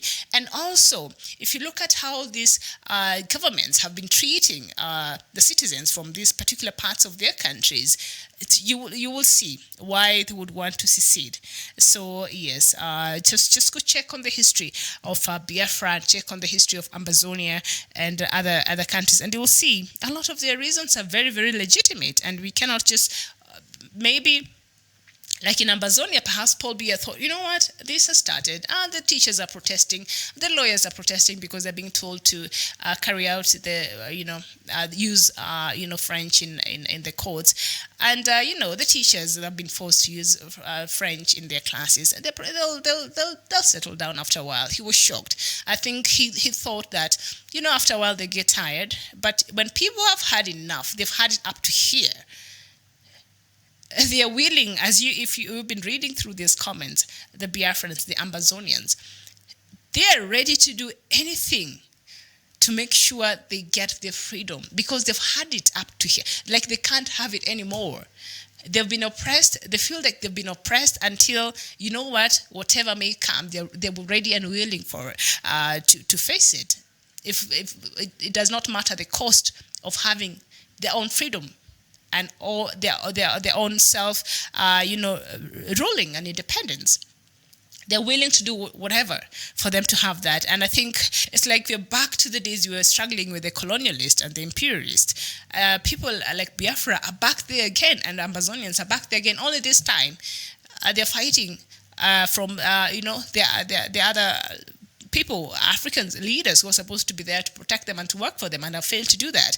And I think that is the irony of it all. But there are reasons, and they're all legitimate. If you were to go and just look at the history and just Google what has been happening, it's very legitimate. Abdullahi Ali, you're saying, where is Dr. Matsanga today? Dr. Matsanga traveled back from Zimbabwe, where he'd attended the mass yesterday for the late leader Robert Mugabe. So he came back. Ali has been very tired. I was hoping you could join me, but I think he's still getting some rest. So maybe we'll have an afternoon show and we will come back here and talk about everything else. But at this point, maybe Christy, you're saying straight from London, and Chelsea Marshall, you're saying that thing is rock paradise itself, as late Buhari is an imposter. His name is Jubril, and energy. Okay, that's a lot of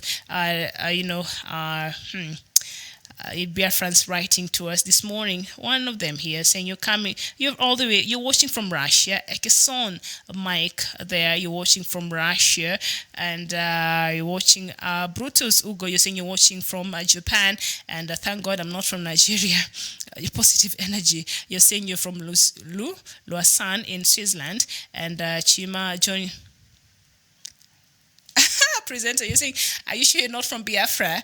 You pronounce Biafra names clearly. I'm trying. Oh, thank you. So I've not been making a lot of mistakes. I've been really trying. I think because we've been interacting with a lot of Biafrans here, so over time I've been able to familiarize myself with a lot of these names. But sometimes I feel like I'm struggling to pronounce them because I think they're like a compound noun. For those who live in German, you understand. The compound noun, they're so long. It's just one name put together, and then it makes a very long name. So sometimes, I'm unable to make it come out as it should. But thank you. If you think I'm doing a good job, hey, I'll take that. Thank you, Chima John. And Bruno Onyeji saying you're watching from Cairo in Egypt. Thank you. And Iwona, you're saying I can't wait to see Nnamdi Kanu, and Doctor is going to be awesome. Yes, I think, you know what, we need to campaign for this. We need Doctor to get in touch with Nnamdi Kanu so that we can have a Skype, right? We can have because perhaps maybe if you cannot travel here, technology has made things very easy, and the world has become a very small village. I think that let's get Doctor to get in touch with Nnamdi Kanu. Let's have a conversation with Nnamdi Kanu here via Skype or a phone call, something. But I think we need to make this happen. It's about time, right? I support you 100% on this. I'd like to just have a conversation with him. Just get his mind in some of these issues. Ukaz Udo, you're saying you're from Mozambique, and Biafra is a round lady. There's no problem. All right. All right. Yeah, and Tap Dak, you're saying you're hopeful, but you're afraid on the situation in South Sudan. Me too. I'm afraid, but you know what? It's a very skeptical optimism. I think from the past, they've let the South Sudanese people down so much that it's until we see it happen. Because remember, the other peace deal that was signed last year in September, and then it takes the time came and elapsed and nothing had happened. So this time, I don't know. Let's just believe what they say, that they're committed to the November deadline. And if they don't, as Dr. Matsanga keeps saying here, then this guy's needs to be delivered to the United Nations Security Council. I think that will be the last resort. But I understand your pessimism, myself too, but I'm just trying to be optimistic at this point. So I'm just crossing my fingers that they'll actually, do what's right for the people of South Sudan. That is in regards to the situation right now in South Sudan. And all we are here saying is give us Biafra. So yes, I think now, yeah, so I'll talk to Dr. Matsanga, and you're watching from India.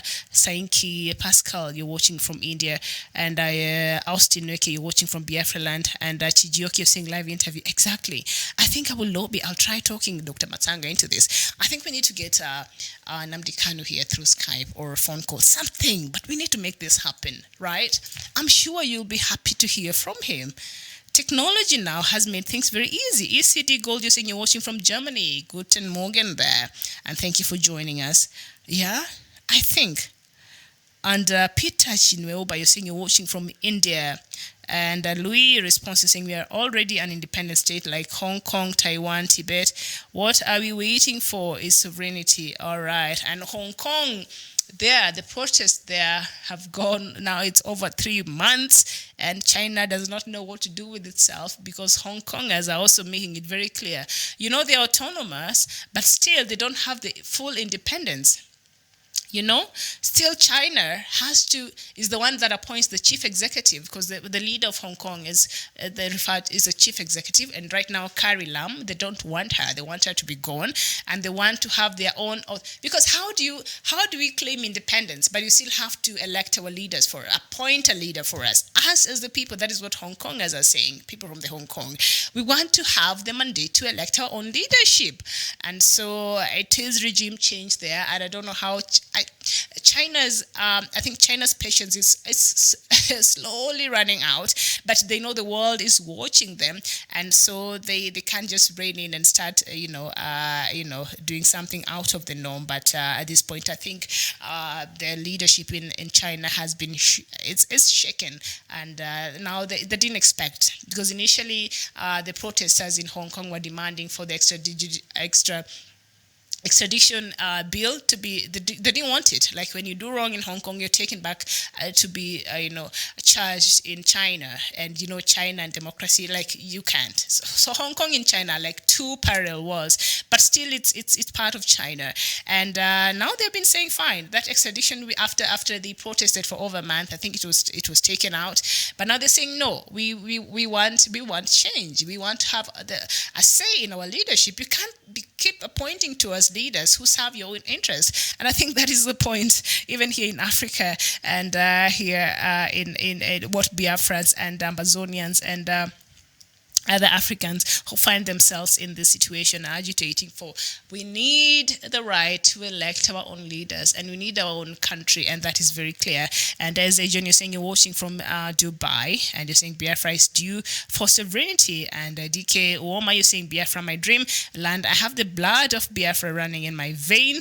Present, I like the work you're doing by discussing issues that concerns Africans. General, thanks, my sister. Thank you so much. And you've missed out on Dr. Matanga today, but he will be here, I think, in the afternoon, if not tomorrow, but I think he will be here in the afternoon. He's just resting. He traveled from Zimbabwe earlier today, very early in the morning today.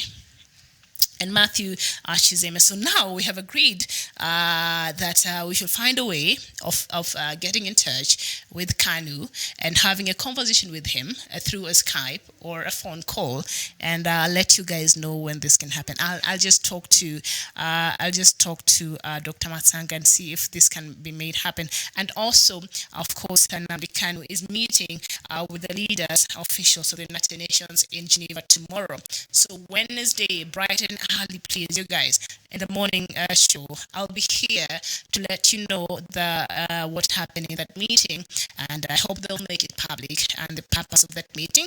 But as you have said, you seem to be understanding his moves, and at this point, you understand that he's strategizing one step at a time until he's able to galvanize enough support that by the time he finds a platform at the United Nations Security Council, he will have garnered, enough support, and he will have convinced a few people, talk to a few people, and make them understand why Biafra freedom is very, very necessary and very, very urgent, and why Biafra as a country is inevitable. I want to thank you so much, all the Biafrans who have been engaging with me on the show today, all the people from Cameroon, all the people from across the world, all the nationalities in Africa, and our viewers who have been watching across the world.